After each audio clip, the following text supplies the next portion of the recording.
A city under siege and they do not have the walls to protect them. Can their men act as walls this day? Hey, how's it going? My name is Jackie Fish and welcome back to another online Rome 2 battle. We are diving right back into a port assault. I haven't really done many of these unfortified city sieges, but they're actually really fun, and it's kind of like quite unique to go ahead and dive into them. As well as that, we have a bunch of chariots, which I'm looking forward to seeing if they can break the ranks, because chariots, very much like elephants, can be really effective if they're used in the right way. So it's going to be fun to see how they manage in this battle, and I was told that, you know, the chariots do pretty well, so it'll be exciting to see that. We also have a pretty unfamiliar alliance. Macedon and the Iceni have teamed up, so it's not really an alliance you would see too often. I don't know if Macedon ever knew about the Iceni, probably not.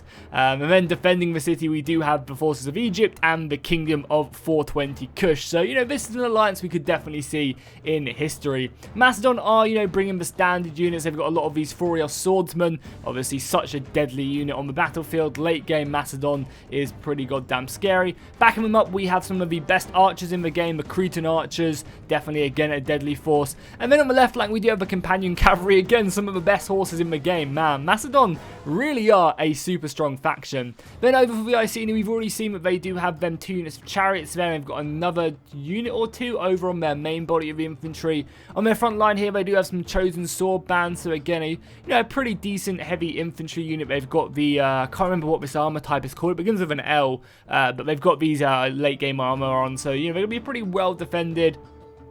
And then for the main body of their infantry, they again have more of these chosen sword bands supported by the Briton slingers. Unfortunately, there are no head hurlers in Rome 2. They've got them, obviously the chariots, and then the heroic riders back here looking so goddamn good. Yeah, very nice little look right there. Then for the defenders, Kush are going to be bringing obviously their heavy infantry. The Kingdom of Kush's sword infantry have such good armor piercing, which is going to be interesting. I wonder how effective it's going to be against the Britons and the Icenes, because yeah, they don't necessarily have as heavier infantry as the Hellenics, as the Romans, as the Carthaginians. So yeah, it'll be very interesting to see how Kush does perform against them. Then obviously Egypt are also going to be bringing pikemen, hoplites, infantry, Furious swordsmen. And also they've got some Galatian Royal Guard as well, which is going to be a fairly large part of their army as well, supported with the Egyptian cavalry. So no kind of like super Hellenic horse actually. We've got more of the Egyptian style cavalry, which again is always fun to see. I really like these replays that I've been getting recently because they kind of bring off meta units, which aren't necessarily the standard like, oh, I brought 15 units of legionaries and that's it. It's kind of cool to see these, you know, auxiliary units. It's cool to see chariots. It's cool to see, you know, not necessarily the best units in the game. It adds kind of a nice little feel to the game itself. Also, this map, surprisingly, has the only, I think this is literally the only garrisonable building in the entire game, is this style right here. Which is really a shame, because like all the lead up to Rome 2 showed like loads of stuff like this, and everyone was so excited about, you know, being able to garrison these buildings, fighting over engagements, because you can do that in Napoleon and everything like that.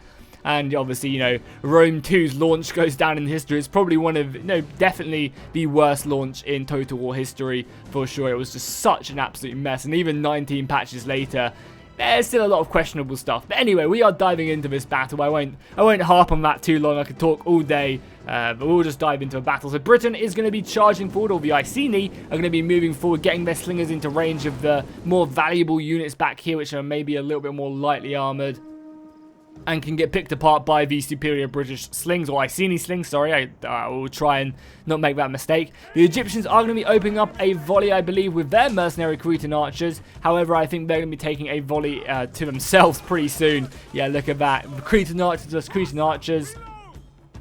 And I think that the Macedonians have a better shot here, because I don't think this last unit of Cretan archers is actually in range right now. So right now it's 3 archers shooting in on 1, or maybe 1 and like a half, because I don't know if all of these archers, no, they all are shooting, okay.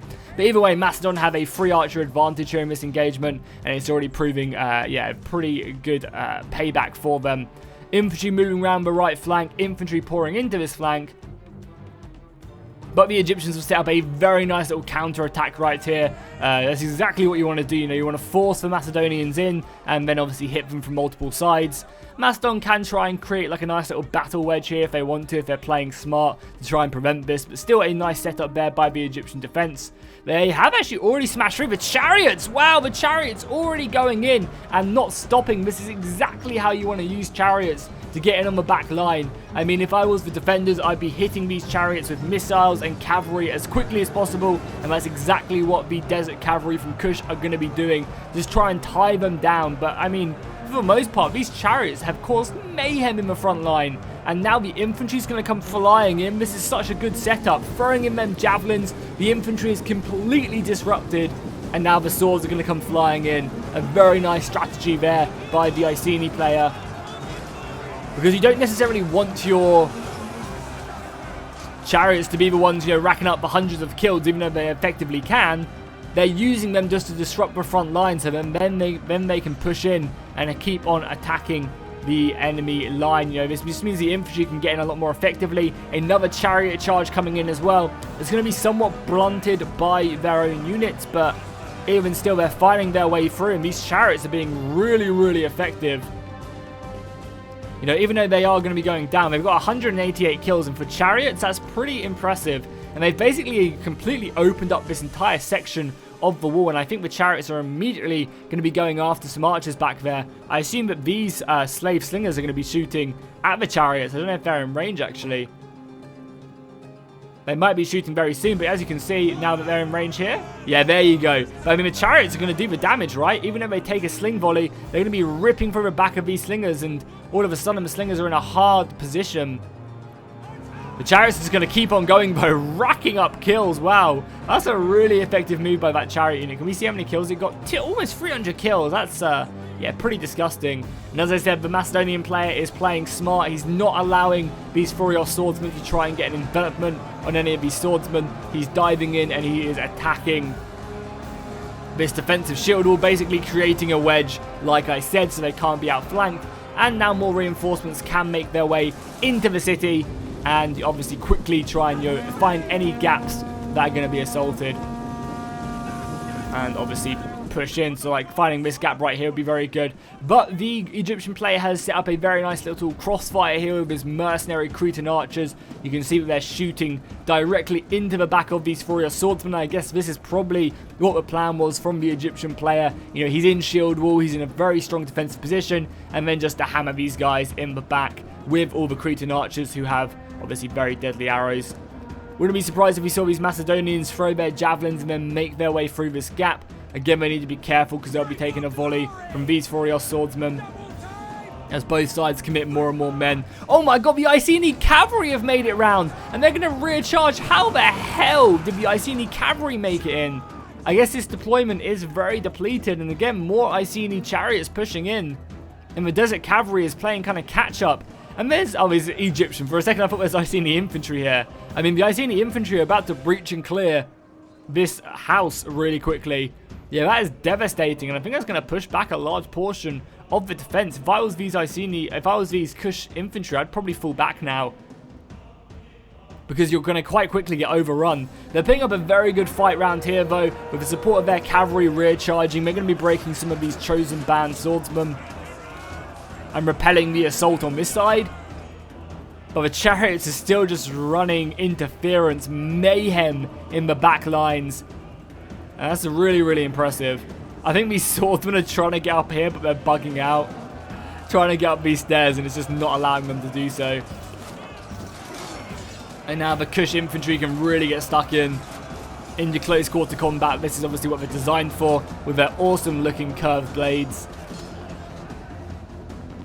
But the damage might have already been done. I mean, this is pretty risky as well. If this heroic rider general unit can't get out, they're about to be completely sandwiched by a unit of Furios swordsmen. I think both the Macedonians have cleared away, and they just broke the Egyptian infantry just in time, which is perfect, because now this swordsman unit can move up.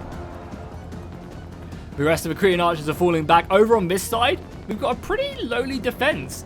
We've just got some Furios swordsmen throwing javelins at a unit of Furios spears who are in square. So it's a pretty interesting defense. They're going to allow the Macedonians to probably pour in and then try and counterattack that. Then, oh my god, look at the massacre from the Furios swordsman throwing in that javelin. think they get 2 or 3 javelins, and yeah, it's just decimated this unit of Furios Spearmen. I don't know if they have another volley or not. It looks like they do, right? Yeah, they do. No, there you go. Just a couple more spears. That's like cut this unit in half, and that's going to make it fall back. But I mean, I guess if that's what you want the unit to be spent on, then that's a good idea. The Egyptians are going to be trying to play around here. More of the Iceni chariots coming in. Wow, I'm really happy these chariots have been doing as much damage as they are this battle, because they're just running amok, basically. And they're just constantly going. Obviously, these are friendly units right here. But they're hit and running. They're diving in. They're not getting tied down. And they're just going back and forth and causing some really big issues. And it's very hard to pin them down. Unless you have a lot of missile fire and cavalry to hold them in place, they can basically just pull through and do a ton of damage. So right now, the defenders are kind of struggling. Even though the balance of power is still very, very even, I feel like the defenders are getting overrun very quickly, and they might have to fall back to this inner layer fairly soon. You can see the assault is going on every single side on this awesome bird's eye view. The Macedonians pushing down this street. We've got a big push over on this side. Can the cavalry get round here? I think they can. The Macedonian cavalry just tries to blitz their way through this unit of Furious swordsmen. And the Galatian swords. Not going to be successful there, and probably losing a handful of horses, but again, you're disrupting that formation, which is really effective when you're trying to add entry mass to the attack. And the companion cavalry is going to come in for another charge, throwing them javelins and then diving in again, hitting these Galatians, sending a lot of them down to the ground. However, the Egyptian cavalry is going to countercharge. Obviously going to be no match for the Apassus companion cavalry. And they're going to get thrown back. And the companion infantry, before your swordsmen even, are taking a bit of a pounding, and they are getting hit. There's plenty of gaps as well. If the defenders want to play smart about it, they can quite easily get a good flank on before your swordsmen set up right there. This swordsman unit can just go flying into them. And I think that might be what they're doing. Or, I think they're actually just forming up, which I feel like is kind of a missed opportunity here. You could even try and envelop this sword unit. Obviously, that would be pretty scary because you'd even have, elite companion cavalry hitting you. But the Egyptians are covering it with their own cavalry, and that's being very effective. Under the javelin fire and the cavalry coming in, they're going to be able to throw back a unit of these Furious swordsmen very, very effectively. The Egyptians have also seemingly got a complete surround on these Macedonians right here, so the attackers are now the ones on the back foot, and even with the cavalry support coming in, they're kind of, running out of men. And might have to throw some more up. So they've got some men back here in reserve, which is good. Some more Royal Peltis, which are probably one of the strongest units in the game for Macedon. They're going to get a really good charge off on the Egyptian forces here, but I don't know if it's going to be enough. And look at that Cretan archer volley coming in. Very brutal indeed. Kingdom of Kush are going to come flying in again. Oh, that guy getting slain on the ground. Now this Egyptian, whoa, he's been watching too much of a movie Jumper, by the looks of it.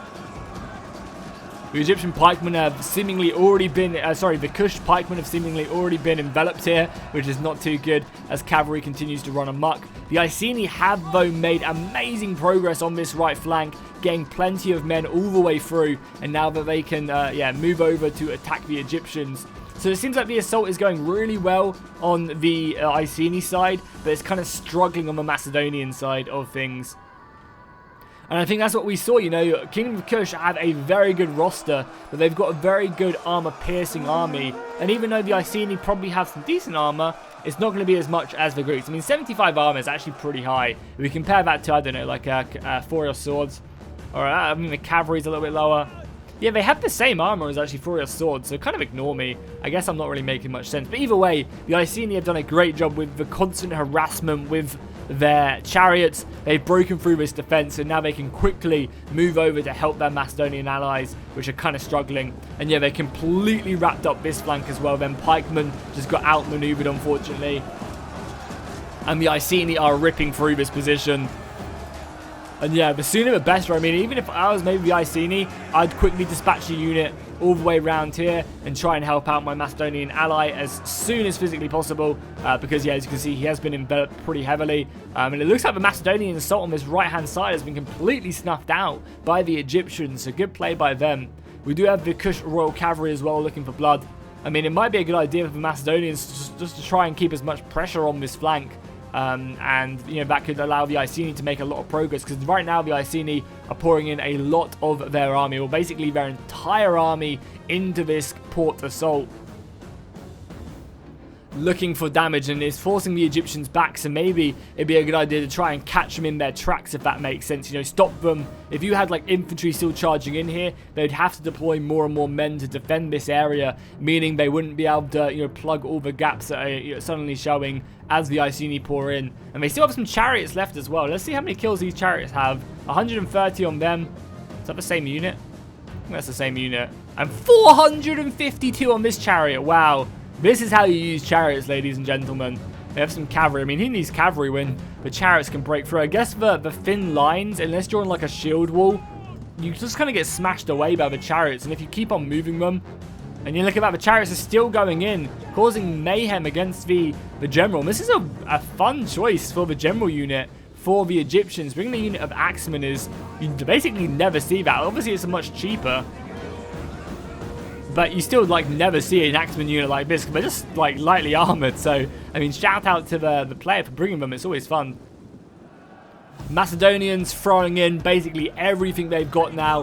The assault is looking very, very good for the attackers. However, the balance of power is in favor of the defenders, so we're gonna have to see how that one does play out. Yeah, as you can see, you got a lot of soldiers moving in now. And I guess the defenders do have these choke points to fall back on. This is a pretty defensible choke point because you only have a handful of them. But again, if them chariots can come round, and there is a huge gaping hole in the defense back here, you can move in through several positions here. I don't know if we can we draw? No, I don't think we can draw in a replay on Rome 2. Maybe you can though. But either way, there's plenty of positions to come in and assault this inner layer. So the Egyptians are going to be hard pressed, and the Kingdom of Kush basically have nothing left. The Egyptians throwing up their last couple units of Cretan archers up here. Brave men who can cover down. And look at that. Got a unit there throwing in their slings, harassing the Britons. I think they're going down to engage them in melee combat now. They're probably out of ammunition. Going to make their way down. No, they're just forming up again. Well, either way, the Macedonian assault is pushing in, and there's only 4 minutes left in this battle, so I think one side is going to break very quickly. They must, right? Because the final assault is now occurring, so I guess one side might just fully kind of collapse, and I don't know who it's going to be. I think either side could suddenly just break. The Macedonian general has engaged the Kush general, and I think Macedon's going to be coming out on top on that fight, chasing off that general. The Greeks, or the Macedonians, who are Greeks, have now fully surrounded this unit of Furious swordsmen from the Egyptians. And that's going to see them breaking fairly soon. You can already see their numbers are dropping, and probably going to get another charge in or two, as they just completely envelop this unit, trying to bring them down as quickly as possible so they can help their Iceni allies, as the Iceni do now fully commit. And yeah, look at that! There's so many gaps! What the hell happened here? It seems like the heroic riders for the Iceni have broken through, but look at these huge gaps appearing. And soon enough, these Furious swordsmen are completely enveloped. If there's nothing here, then I don't really see it. Yeah, and then you have all the Macedonian cavalry coming around. I think they've gone way too hard to try and kill this unit of Iceni heroic riders. Because now look at this. The Iceni are just pouring in to the city center with nothing in their way. As well as that, they also have all their slingers as well, the Briton slingers. Still with ammunition left, hitting into this huge clump of Galatian swords from Egypt, which is really not good. And now the Macedonians are pouring in. Yeah, it seems like the Egyptians have run out of steam here. They just don't have the men to cover this. And for some reason, the balance of power is enveloped, inverted again. Because here, you can see the yellows are here, but the yellow here is completely different. That's weird. The Macedonians are pushing here, but as I said, it's only a matter of time until they can break up this line. There's a perfect alleyway right here they can exploit. I think infantry's breaking here as well. You even have some of the Briton heroic guard pushing through here. And the Iceni use a lot of different swords to save the Greeks and obviously the Romans as well, which is great. So they use like a much more of a shorter sword compared to the Greeks. Well, the Greeks use a much more of a fatter sword, I should say, where the Iceni use kind of like a thinner, short sword.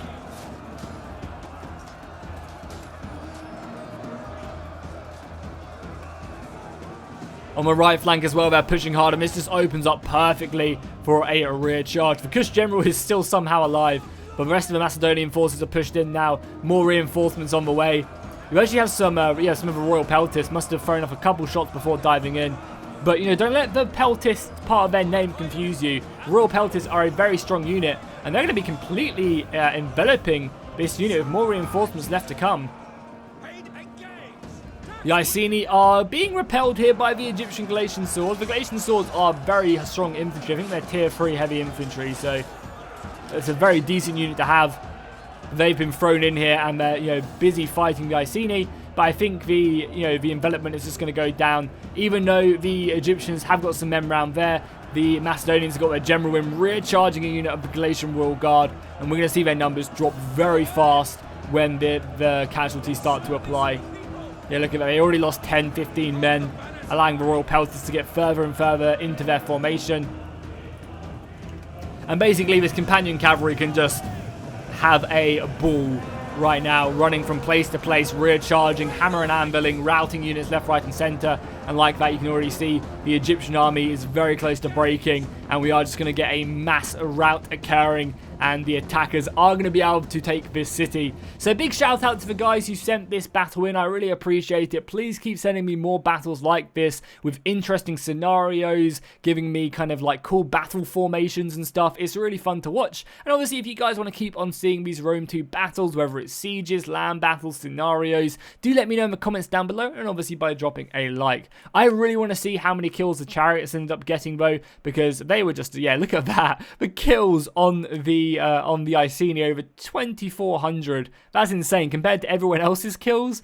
That's insane. He got more kills than the entire enemy team, and almost as much as the Macedonians and the Egyptians put together. Actually, more than the Egyptians and Macedonians put together. So that's just absolutely insane. Yeah, he definitely had a very good battle with these chariots. 400 kills on these guys, 100 on all the others. I mean, even just 100 on these is pretty much pays for itself. So yeah, very effective unit, and then the infantry coming in as well. But big shout out to all these players. You can see their kills if you want to check out any huge kills in any of the other units.